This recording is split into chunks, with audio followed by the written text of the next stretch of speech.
Welcome to another episode of Out Loud Geek, where we discuss news and views about pop culture, science fiction, fantasy, food, cooking, the outdoors, and more. Last week's puff piece in The Hollywood Reporter that included the Lord of the Rings of Power showrunner J.D. Payne declaring all critics of their show to be patently evil, as I talked about in my previous video, also revealed something very interesting regarding the history of this bastardization of J.R.R. Tolkien's Middle-earth. Just a few paragraphs into this puff piece, we find the following paragraph.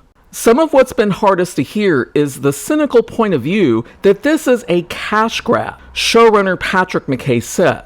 It's like, oh my God, the opposite. This is the most earnest production. This is not a paycheck job for anybody. This is a labor of love. What a load of bullshit. The fact that this paragraph is even in the Hollywood Reporter's puff piece means that that's exactly what the Rings of Power is, a cash grab, because all we have to do is read the very next paragraph. The call from the lawyers came into Amazon on a Friday in 2017. The Tolkien estate was going to entertain proposals for a Lord of the Rings show. Prime Video, along with every other entertainment company, was looking for, quote, the next Game of Thrones, unquote. Amazon's founder and chairman, Jeff Bezos, was a longtime Tolkien fan. Going after the Lord of the Rings was a no-brainer, and an interview fellowship was assembled to figure out how to beat the prospective bidders. The key element in that paragraph is the date, 2017. Then, following the very next paragraph that talks about bids from HBO and Netflix, the puff piece states, Amazon's negotiating team wooed the Tolkien estate with a pledge of a close relationship that would give the estate a creative seat at the table so it could protect Tolkien's legacy. What's obvious from the Rings of Power is that not only has the current Tolkien estate completely failed to protect J.R.R. Tolkien's immortal works, it's very clear that the only thing that they're interested in is to make a lot of money.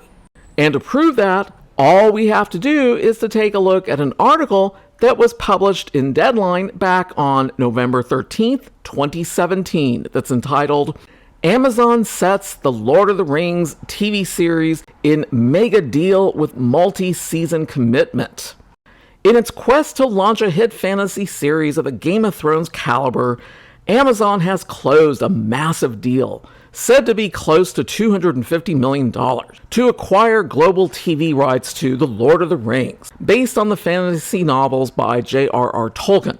The streaming service has given a multi-season commitment to a Lord of the Rings series in the pack, which also included a potential spin-off series. Boy, I sure hope as hell not. The Lord of the Rings original series, a prequel to Tolkien's The Fellowship of the Ring, will be produced by Amazon Studios in cooperation with the Tolkien Estate and Trust, HarperCollins, and New Line Cinema, a division of Warner Brothers Entertainment which produced the hugely successful Lord of the Rings movie franchise. In other words, the Tolkien estate has been directly involved with this bastardization of J.R.R. Tolkien's immortal works from the very beginning. And just 2 days after this Deadline article was published, it was announced that the longtime head of the Tolkien estate, J.R.R. Tolkien's son, Christopher Tolkien, had resigned from leading his father's estate. The title of this Slash-Film article that was published on November 15th, 2017 reads as follows. Christopher Tolkien resigns from the Tolkien estate. Does this mean more Lord of the Rings movies and shows? Christopher Tolkien has resigned as director of the Tolkien estate. TheOneRing.net brings the news of Christopher Tolkien's resignation, which follows the publication of Beren and Luthien, described as his book in the long series of editions of his father's writings. Tolkien is 93 years old and has dedicated his life to preserving his father's work, editing and publishing various stories and collections over the decades. He's the reason Middle-earth and the brilliant characters who inhabit it endure to this day. His stepping down is a monumental moment for fantasy literature. It was monumental, all right, but not in a good way. But there's another important bit to this article. Christopher Tolkien hadn't resigned on November 15th, 2017. News of his resignation was only made public after the deal with Amazon had gone through. Christopher had in fact resigned back in August of 2017, as stated further down in this Slash Film article. It seems that Christopher Tolkien resigned from the estate in August, but the news is just now starting to become public. And as you may remember, Amazon just signed a massively expensive deal to make a Lord of the Rings prequel series, complete with a press release touting the support of the Tolkien estate. At the time, this was puzzling. Christopher Tolkien didn't like to play nice with Hollywood, and now we know why.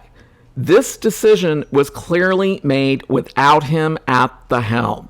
Yeah, that's exactly what happened. So immediately after Christopher Tolkien resigned as head of the Tolkien estate, those running the estate, which included his second wife and his son Michael, put the ball in motion that has allowed Amazon to create the abomination known as The Lord of the Rings of Power. This was indeed a cash grab, and Christopher Tolkien, who was 93 at the time, more than likely knew that he couldn't continue to fight the rest of his family forever. Sadly, he died in 2020, so he never saw the garbage that J.D. Payne and Patrick McKay created in their series The Rings of Power. Can you imagine what Christopher Tolkien's reaction would have been had he seen the garbage that Amazon is spewing out? Unfortunately, the current Tolkien estate is only interested in money and not protecting J.R.R. Tolkien's legacy. Thanks for watching today, and a huge thanks to everyone who has subscribed to our channel. We appreciate your support. If you enjoyed this video, please press the like button, and please feel free to share a comment.